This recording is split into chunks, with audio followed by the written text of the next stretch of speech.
Hello everyone, how are you today? I hope you're doing well.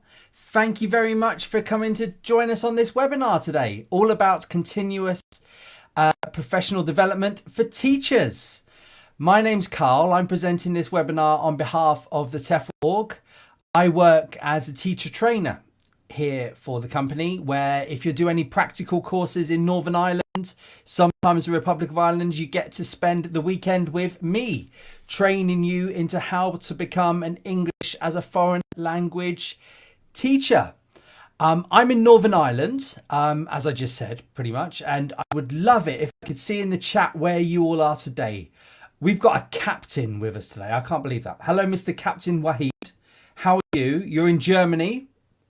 Good. Do you know, I might start calling myself captain. No, I think you've got to do something in life to become a captain, I think. Anne, hello in Munich. Amoda in Florida. Wow. I'm thinking of going to Florida next year with my kids if I feel like it. D-Maps, hello in South Africa. Yes, again, hello. You're always here every week. It's great to see you. Thank you very much, everybody. Now, the topic today is about continuous professional development. But if you have any questions at all about teaching English as a foreign language, please put it in the chat. Doesn't have to be about CPD. I've been lucky enough to have traveled and lived and taught in many countries around the world, in Asia, Europe, the Middle East as well. So please, if you've got any questions at all at any moment, please do put them in the chat. Either myself will answer them on the screen, or Erin, who is monitoring the chat today, will put in some links to try and answer the question probably quicker than I can. I just want to say, on the topic of CPD, we have launched a podcast. So if you want to learn more about English as a foreign language and teaching English as a foreign language, I really recommend that you subscribe to this podcast, because actually listening to podcasts can be seen as part of CPD, as I'm going to go into it in a bit. But I really recommend that if you get a chance, you listen to our podcast. It's interviewing people that are already teaching. It's talking to people that have been teaching a little while. It's also talking to people that are sort of new to teaching. So I'm sure whatever you want to know about teaching English abroad, you'll get a lot more information about it inside our podcast. Right, let me get going with my presentation here. So, CPD for teachers. So first of all, what is continuous professional development is the first thing that I probably need to talk a bit about, but if you're watching this, you might already know a little bit. So basically, it is learning more about your job or the industry you're working in. Now, obviously, we are a TEFL company. We focus on training people to become a TEFL teacher. So a CPD in our industry would mean knowing more about how to teach English and also how the industry of English as a foreign language works. Okay. Now, why is it important? It is important because it shows, first of all, that you are willing to improve. I've been teaching for approaching 20 years, and every single observation I've had, every single TEFL interview I have done, I could have done a little bit better. There is no such thing as a perfect teacher. There's no such thing as a perfect boss. There's no such thing as a perfect interviewer, okay, or interviewee even. So you've always got to show that you're willing to improve somehow. And continuous professional development, if you're already teaching, can show that you're willing to improve and get better at things. If you're not already teaching, it's showing that you're willing to improve to get jobs and to get into classrooms. Okay. CPD also makes your classes better. Now, I can remember a really good example of this was I worked at a school when I was quite new to teaching. And I went to a presentation by a more experienced teacher, and that presentation was on about how to use films in your classroom, movies. I'd never thought about using a whole movie. I just thought about using little clips. But he taught us, because there's a group of us in this session, how to bring movies into your classroom. And I started using movies in my classroom. I did some lessons around Back to the Future, for example. So Going and doing CPD is makes your classes better, makes you a better teacher. Now, it can also lead to promotion. TEFL is not just an industry where you go and do it for a few months and then you stop. Although you can, many people do that. But it can also be a career. I've made a career in TEFL. I have, done lots of different roles in TEFL.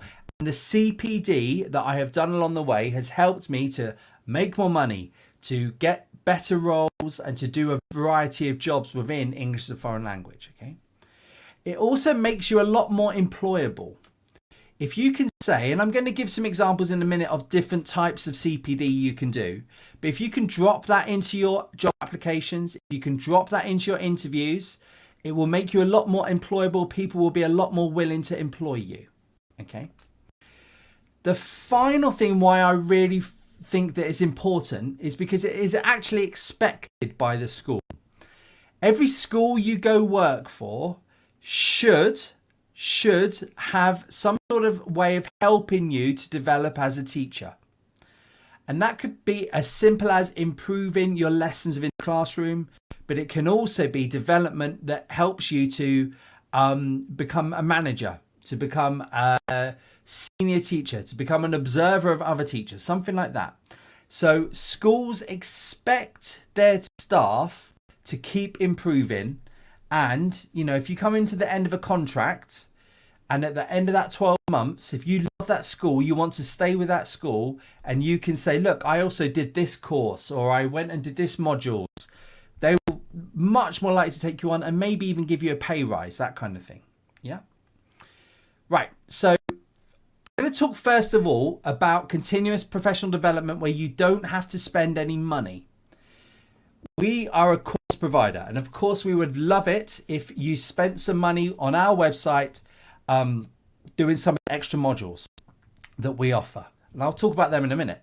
But continuous professional development can be done for free. You don't have to spend any money, you just got to spend your time, basically. And when you start doing TEFL, okay, when you start doing English as a foreign language, I really don't recommend that you go out and just spend all your money on doing this course and that course and, spending money and all this kind of thing. Maybe spend a little bit on a couple of modules, but actually most CPD that you do when you first start can be done for free. Okay. So here are some of the ways where you can get free, it doesn't cost you anything, professional development. Very simply, the first thing is you can watch videos online where teachers talk about teaching. So for example, on this webinar series, we have done webinars on how to teach reading skills, how to teach speaking skills, how to teach listening, how to teach writing skills, how to teach exams classes, this kind of thing. Now, very simply, if you put into your job application, I regularly watch these webinars about improving my teaching, and I have taken this idea and put it into my classroom. Perfect. That kind of thing really does stand out to employers that you're willing to learn more. Okay. Now, it doesn't have to be the ones that we offer. There are plenty on YouTube of people. If you just put into improve my English as a foreign language teaching into YouTube, you'll find loads more. Okay, so watching videos online is a great way of doing it. Yeah. Next is reading articles online. There's on our website, we've got our blog section, TEFL.org, and then if you go at the top, there's a blog bit. You click on that. We've got loads of different articles there. Find ones that interest you. See if you can get any tips from them. Put that into your job applications. Use that in the classrooms. That kind of thing. Fantastic. There's also really great websites out there from companies such as the British Council. They've got different activities you can use. So for example, if you think your teaching doesn't have enough games in, you can put into Google how to do TEFL games. You can pick a couple of those that you find on the website, use them in the classroom. You can put that in your end of year review. You can put that in your job applications, all that kind of thing. Next, if you're already teaching, a good source of professional development is to get somebody to come and observe you and check whether you're doing a good job or not. it's really easy to think, do you know what? That was a really good lesson. I'm the best teacher ever. When actually there was a couple of things that went wrong and there was a couple of things that you could have improved, and having somebody watch you, they could say, do you know what, Carl? Actually, your board work was a bit messy. Or do you know what, actually, Carl, you ignored that student over there when they had a question. They can see things that you don't get whilst you're teaching. Yeah. Likewise, if you think, oh, that was a terrible lesson, they can say, well, do you know what, actually, I saw some good pronunciation skills in there. I saw some good reading bits in there. You taught some vocabulary well. This is the kind of thing which is for free. And then you quite often do teacher swaps. I will observe you, you observe me. We can compare notes, that kind of thing. There are also many virtual conferences. And what is a conference? It's basically when a lot of TEFL teachers come together to watch maybe 4 or 5 people presenting about their experience of being a teacher, presenting about the research they've done. There's lots of those online that are free, or you can watch past ones. You don't have to actually watch them live. So just watching virtual conferences can be a great way of improving yourself as a teacher, learning a bit, but also putting it into your job application, putting it into your end of year review, that kind of thing. All right. And then finally, there's a lot of good TEFL podcasts, that kind of thing. If you can, again, just listen to them and think, right, I've got this idea. Oh, that was great. Or I listened to this podcast by the TEFL org saying I want to teach abroad. And that podcast taught me about how Chinese students are in the classroom. And actually, that I need to improve this to teach Chinese students. Perfect. That kind of thing is fantastic. It's free. Can give you some really good ideas, can really help you stand out as well as a TEFL teacher. Okay.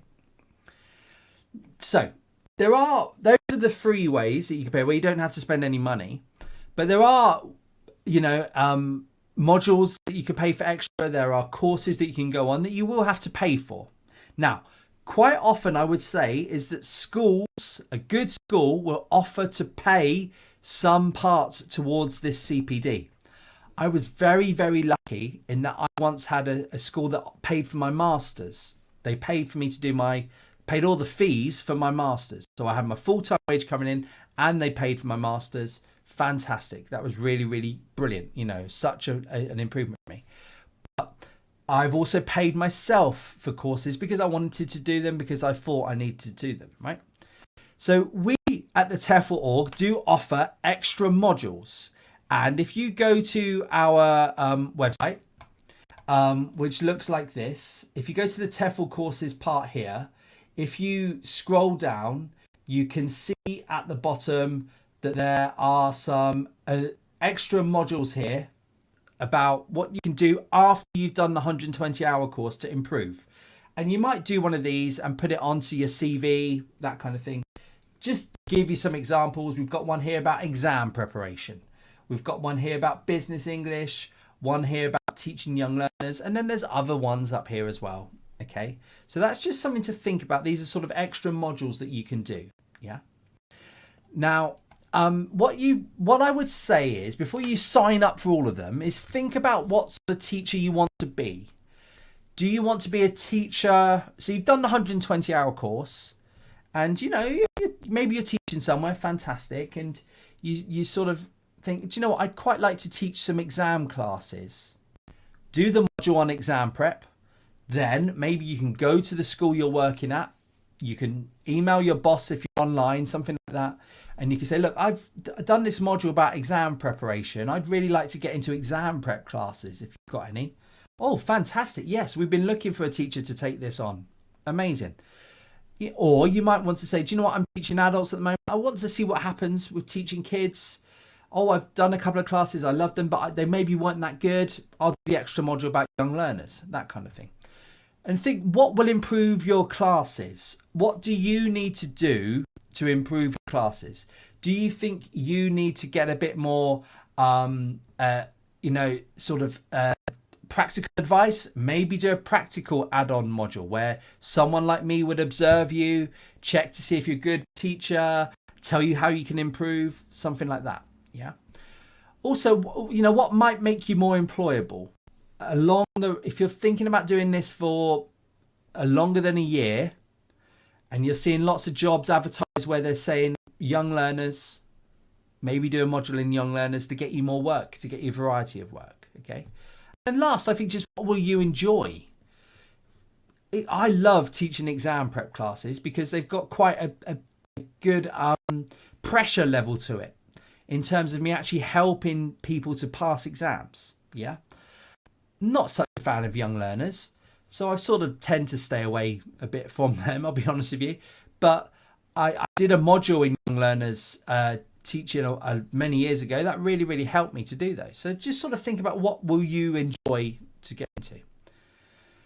So you're doing some CPD, and what can it lead to? So first thing is that it can quite often lead to senior roles, senior teaching roles. So every school which has a certain number of teachers and students as well will have your teachers at the bottom of a pyramid, and then in charge of them will be some senior teachers, and they will do things like observe the other teachers.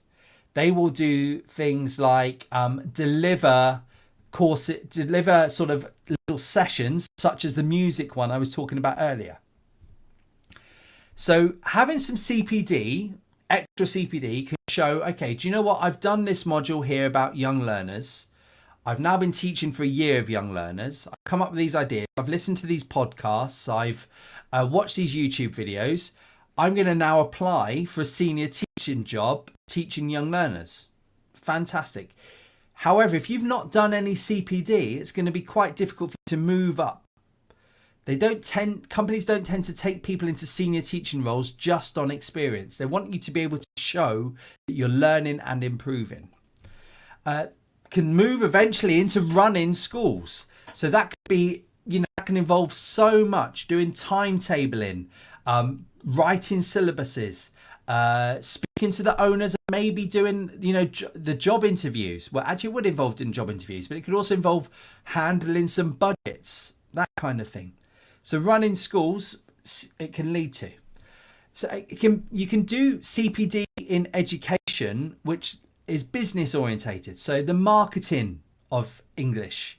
You can do courses, you can do, there are webinars, there are videos out there sort of saying about how to improve the budgets of schools. That kind of thing, become more business orientated, and then you could be in charge of this kind of thing within a school. Become a researcher. So you might think, right, do you know what? I have noticed that my Thai students have a problem with pronouns. You might then do some research into how to improve students' pronouns, or you might do some research to see if it's a whole Thai problem. Is it a certain age number? Is it a certain age bracket? Things like that. You do some research, you put your name to it, you publish it, that kind of thing. You can eventually go work for universities, become a researcher. It can move into examining, can move into exam writing. So you do some extra courses in how to write TEFL materials, that kind of thing. Could get you into exam writing. Textbook, lesson writing, that kind of thing as well. Really can get into if you do CPD and if you keep going. Then finally, and the thing that I really enjoy doing, which is teacher training. You got to think, like, if you're a teacher and you've done your 120-hour course, you've taught for a year, maybe 2 years, fantastic, and you're a pretty good teacher. Do you feel confident you can then train teachers, or do you need to do a bit more? Do you need to learn more before you can actually train a teacher? That kind of thing, it can really lead to above being just a TEFL teacher. Okay. Thank you, guys. Please, if you've got any questions at all about CPD, please do put them in the chat. If you've got any questions about how to become a TEFL teacher, if you've got any questions about specific countries, anything like that, please also put it in the chat. Okay. So what do I recommend you do is you have a CPD plan. And what is a CPD plan? It's basically to show where you want to get to. So if you want to be a senior teacher, what do you have to do in order to become a CPD teacher, to become a senior teacher? Yeah. So the 120-hour course is a great first step onto the teaching ladder. every CPD plan, every plan that you have to go to make a career out of TEFL, to maybe do different types of roles, starts with a 120-hour course. Yeah, so you got that? Fantastic, right? But if you are newly qualified, you might want to think about doing something extra if you are new. Because if you've not got any experience, and we have teachers that actually, believe it or not, they've taught, they've got a bit of work somewhere and then come on to our 120-hour course, so they can show that they've got a bit of experience. But we also get teachers that are just completely new, and the first thing they've done in EFL is to do the 120-hour course. Sort of think about what might make you a bit more employable. Yeah. So could you do a practical component on top of the 120-hour course to make you stand out a little bit more? To also make you more confident and make your lessons better. Yeah. And then you might sort of then do a plan, and your plan might involve countries. So if you want to go and teach in China or East Asia, not every part of East Asia, but most of East Asia requires you to have a degree. So you might find that you go work in Europe where you don't necessarily need a degree so much. Then you start doing a TEFL, you start doing a degree in something. Doesn't have to be TEFL, it can be a degree in anything, a 3-year degree, to get you to China. You might also already have a degree and you think, do you know what? I want to go work in the Middle East. The Middle East, a lot of it is teaching adults. A lot of it is working in universities. So you might do some courses such as exam preparation. You might start listening to some YouTube videos about English as an academic, English for academic purposes, and you start doing that kind of thing. Then you can put that on your CV, go work in the Middle East a bit more. The ages of the students, you might think, okay, do you know what? I'm gravitating more to teaching. I quite enjoy teaching teenagers.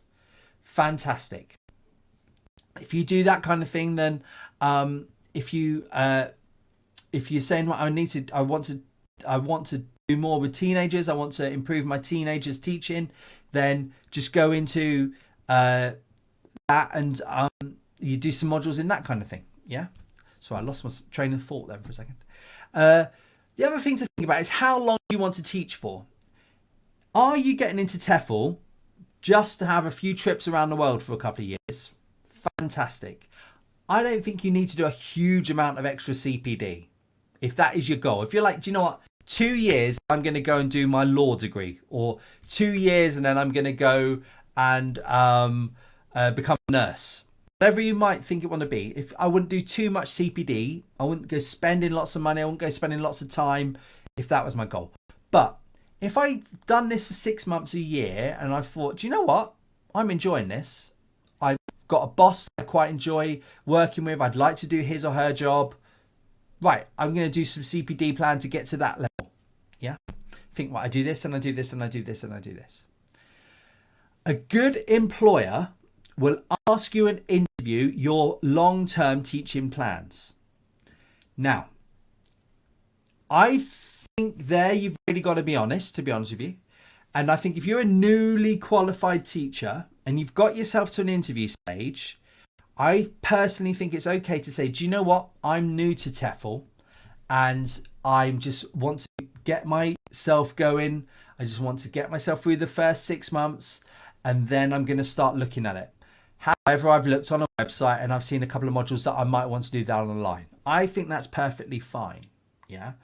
But, you know, if you've been doing it for a little while, 2 or 3 years maybe, you might want to say, well, do you know what? I've now want to get into exam writing, or I want to now get into materials writing, and I'm going to study this course. I've watched these videos. I'm going to, if it's okay with you, write these materials for the school to use.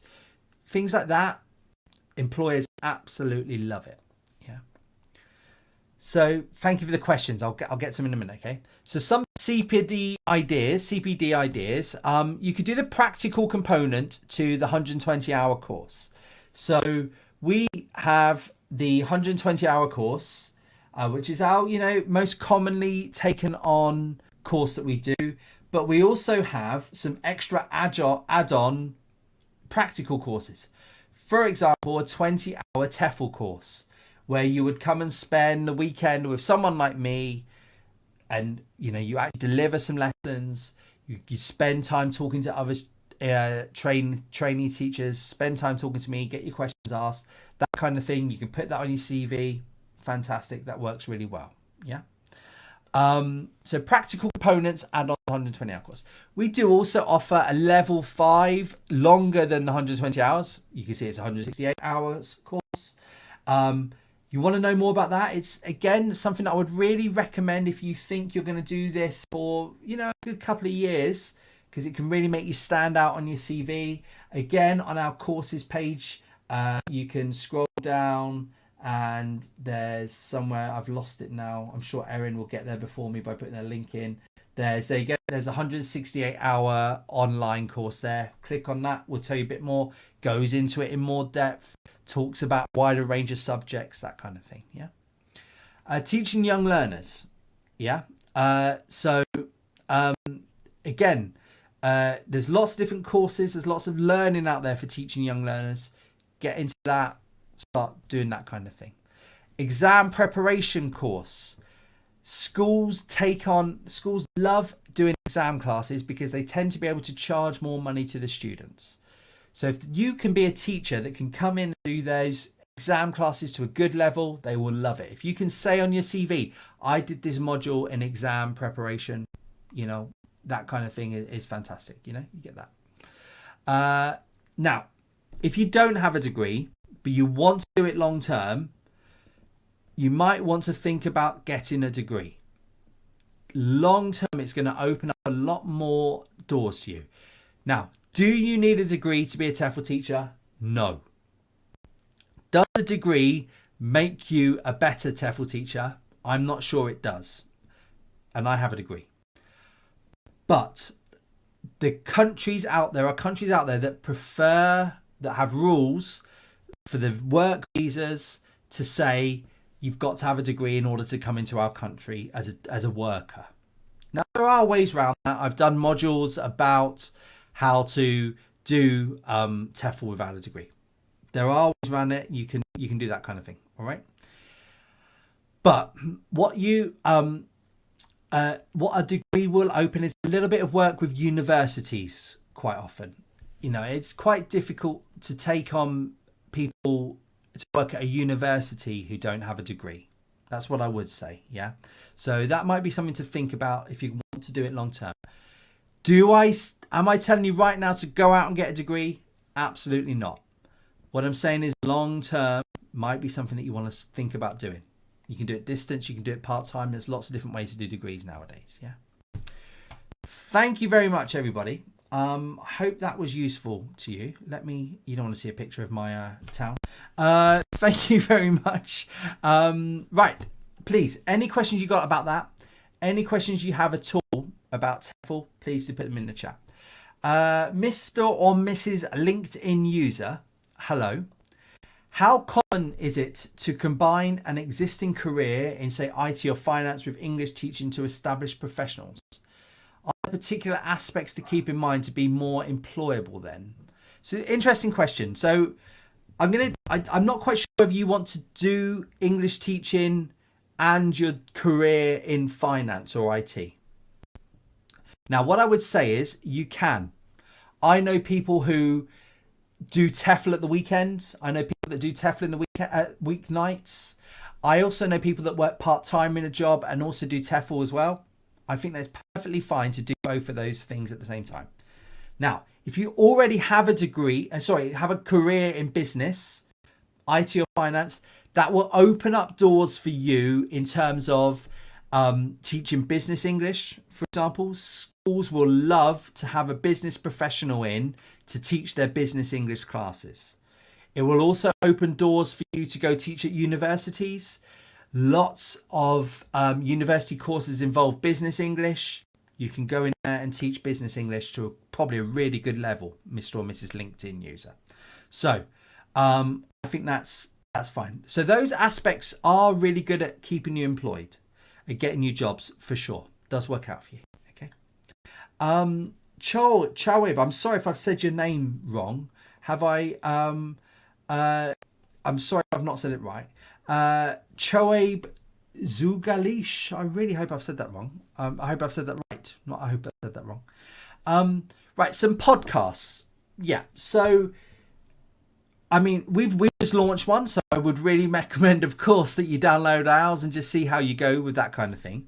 But what I would also say to you is that there's lots of podcasts. They vary in quality. I would start by looking at some of the ones that are run by the British Council, because they are written and they are presented by people who have... I worked for the British Council for many years, for example, and they are presented by people that have experience. They are presented by people that have lots of qualifications in TEFL. So if you go on the British Council website, that will allow you to... You'll see them all on there. Okay. Other ones to look out for, I think there's some by International House, there's some by Cambridge English, anything like that. If you put into podcasts providers, you'll find that. But what I would suggest to you is just, listen to 2 or 3 different ones and see if you like them. Yeah. And also type the kind of thing you're into. So there'll be ones for academic English, there are ones for teaching young learners, that kind of thing. All right. Good luck, Mr. Choaib. Anthony Shaw II. Hi. You're from the United States with a background in secondary education. Great. You're completing a TEFL certification with the long-term goals of moving abroad. Okay. You'd like to move to the UK specifically. Interesting one. Considering the demand for English teachers in England specifically, does TEFL have any advice towards looking for bilingual schools in the UK? Right. So bilingual schools in the UK are... There's not many of them, to be honest with you. There's sort of a few in like some of the capital cities. I know there's a couple in London. I know there's a couple in Edinburgh. It's quite a narrow niche, Anthony. That's what I would say that you're aiming for there. If you want to come and work in the UK and you want to be a TEFL teacher, the best way is really to get into universities. There's a massive call for, especially in the summer months, for university teachers in English for academic purposes. Massive. Loads of jobs about it. They don't have enough teachers generally, universities, right? So that's what I would look for. Go on to it. There's a website called Barleap. B-A-L-E-A-P. B-A-L-E-A-P. Yeah, Barleap. That kind of thing. Look into that. Now, the final thing I would say to you, Anthony, is I don't know your passport status. Do you have a British passport? If you do, fantastic. Get yourself in here. You'll find TEFL work at colleges, at summer schools, at universities. If you don't have a British passport, TEFL is not one of the easiest things to get into the UK on. Currently, we are trying to cut down immigration a bit. This is the politicians' decisions. I'm being very diplomatic here. I'm hoping you can see. And there are certain jobs that get you more points. I don't think TEFL is on there at the moment. Okay. Anthony, if you've got another question, if I've not made that clear, please do put that in the chat. Okay. Karen, hi. How do you get Celta credential if you've already finished the 120-hour program? Right, so the Celta course is very different from our 120-hour program. They're different certificates. One is a practical course where you spend 4 weeks, the Celta, in front of tutors. It's really intense. You have to get it all done within that 4 weeks. It costs a lot more than our 120-hour certificate. Okay? That's a Celta. We offer the 120-hour course. That 120-hour course is done online. You do it at your own pace. It's cheaper. You can get your jobs. They both lead to jobs. What I would say to you is the Celta is very practically orientated. If you've already got your 120-hour certificate, and if that is enough to get you some work, you might, after you've been doing it for a year, 2 years, if you love TEFL, think about doing a Celta because it's just a lot more practical orientated. But I always say to the people I train, get your 120 hour certificate. That will get you work. That will get you abroad. If you love it, then think about doing a Celta. But don't think about doing a Celta straight away.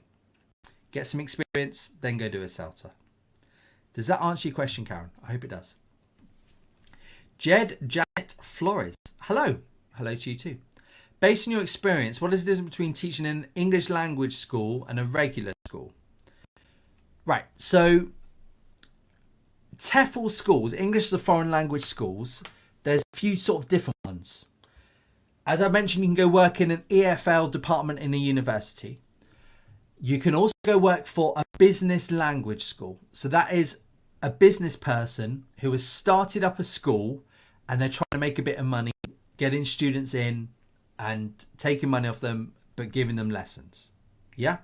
Then there's also teaching within a high school or an elementary school. Yeah. So they're quite different.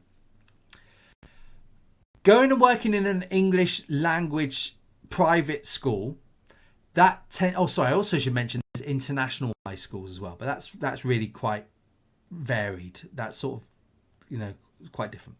Right, going and working in a private English language school, you've got to think that overall it's a business. There's somebody somewhere making not maybe huge amounts, but trying to make a bit of money. Usually an owner, right? Or they could be a chain. It tends to be an owner. So those schools have a wide range of classes. You might be teaching kids. If you've got a 20-hour contract, you might be teaching 5 hours a week of kids. You might be teaching 5 hours a week of general English. You might be teaching 5 hours a week of business English. You might be spending 5 hours of your week teaching exam preps. Different types of classes. Yeah. And that's because the school will go with the demand. If you go teach in a regular school, like an elementary or high school, and you go do that abroad, tend to be less well paid than working at a university or working in a language school. But what you're doing is you're teaching generally the same bunch of kids, throughout a term. Yeah, so that tends to be it, and you'll be teaching them to a certain syllabus, maybe getting them to pass an exam, that kind of thing. Does that answer your question, Jed? Put it in the chat if I haven't. Yes, again. Hello. It's lovely to see you as well. Always smiley face. Who do I TEFL to in Northern Ireland? Oh no, there was a question there that I missed. Do I earn well doing TEFL? Yeah, let me just look at my Lamborghini, my Porsche, my Range Rover. Yeah, I think I'm doing okay. I do not have a Lamborghini and a Porsche and a Range Rover out there. Right, listen.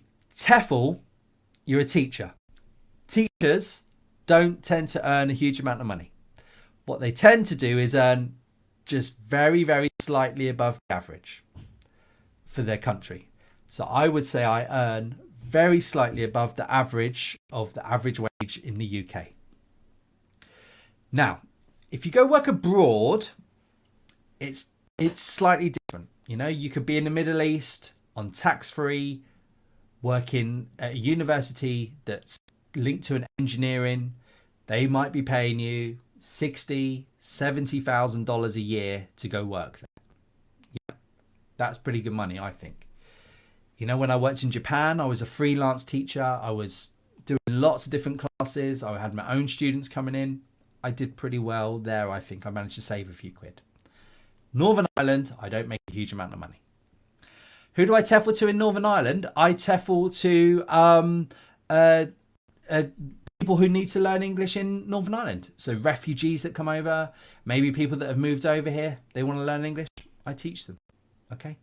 And I don't go and meet them in a Lamborghini. Good question. Yes. Final thing, don't get into TEFL if you want to be rich. I don't think, unless you want to go spend your life in the Middle East, which would be perfectly good fun. But there's other jobs out there if you want to be rich. Andre, hello. Did I say your name? I hope I said that right. You have teaching experience from a non-English speaking country. Yeah. Do you need to prove it somehow to a future employer? Ah, okay, nice one.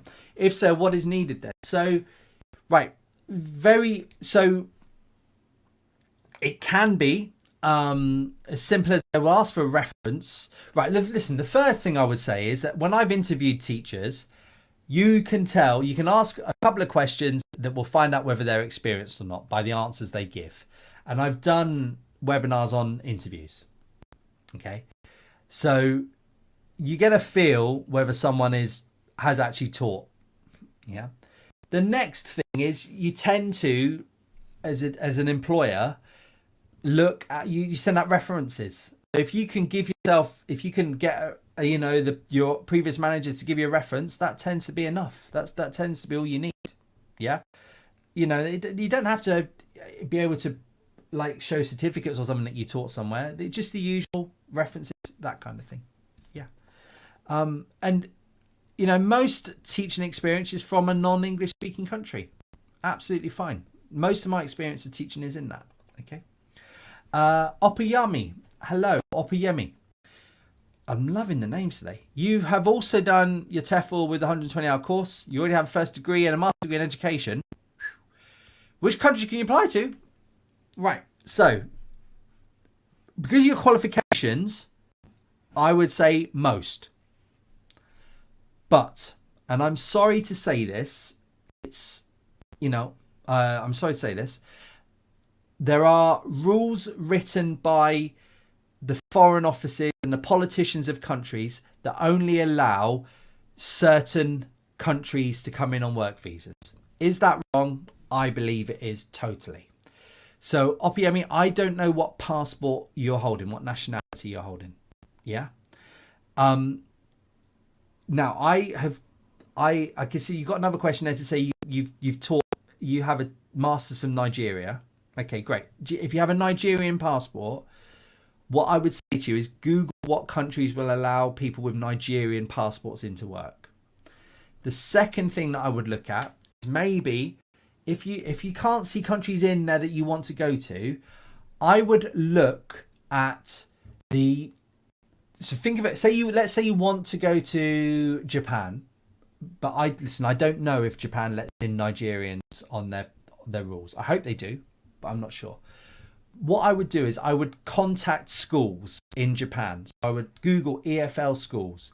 I would look at the job listings and find ones in Japan that are advertising. I will contact them and say, hi, I have a Nigerian passport. Is it possible? And I have this first degree. I have this master's degree. Look at me. I'm amazing. Will I be able to apply? That's the kind of thing. Yeah. Okay. That I know it's wrong. I'm really sorry, but that's just the rules that the politicians have made. Yeah. Kishan. Oh, there's a couple of international bilingual schools in Leicester. Didn't know that. No problem, Cho. I'm glad I helped you there. I'm glad this is helpful. Thank you for all the people saying this is helpful. Anna, good question. What course should I take if I already work as a director of studies in an international language school? So, now I don't know. Directors of studies can only be in charge of like the education side of things, but they could also be in charge of the business side of things. I don't know what you do within your director of studies. I also don't know what you want to do beyond being a director of studies, Anna. Do you have a dream of moving into university, into research, or are you just, are you quite happy being a director of studies? Fantastic, brilliant. I would personally look at doing some sort of business. If I was at that level, and I have been at that level before, I'd look at doing things like some business courses to get into marketing, learn a bit more about that kind of thing. Because you probably, if you've got to that level, you might know not everything, because nobody knows everything, but a good amount about the education side of things. So you might want to move more into the business side of things, Anna. That's what I would start to look at, Good luck with it. I hope it works out. Okay. Marcia, you think teaching TEFL has nothing to do with earning money? You've seen my bank balance. It comes from a passion, a kind of vocation. Am I wrong? Well, I hope it comes with a passion and vocation. Yes, I really do. I do totally agree with you. No, you're not wrong. TEFL is, look, and also I think I would add from that is that A lot of TEFL comes from people wanting to travel. And I think that's absolutely also fine. If you want to travel, TEFL is a great industry to do it. Okay. Listen to what Marcia says. And Melanie next. Oh, and Mr. Captain's come back in. Hello. It's been interesting and helpful. Thank you to you. Well, thank you to you as well, Mr. Captain. Captain Meran Rahid. AFNI. Meran, what does AFNI mean? I don't know. Anyway, listen, thank you everybody for joining us today. Thank you, Erin, for getting through the chat as well. Please, if you've got any other questions about TEFL, if you go to our website really has a blog section that is really, really useful. In the top right corner up here, we've also got a chat with us function down the bottom here. You click on that, up will come this. You can send us a message. If you go on Facebook, you can send us a message through that. We read all the comments on YouTube, LinkedIn, all that kind of thing. We've got loads of extra information that you might want to get into. If you're not sure whether to get into TEFL, I can tell you it's a great life you have out of it. You'll get to meet some really cool people. You'll get to travel the world as well, if that's the way you want to do. Or you get to have some fun in your own private office teaching online, if that's the kind of thing that you want to do. Thank you very much, everybody. Thank you for joining me. Have a good weekend. Please download our podcast.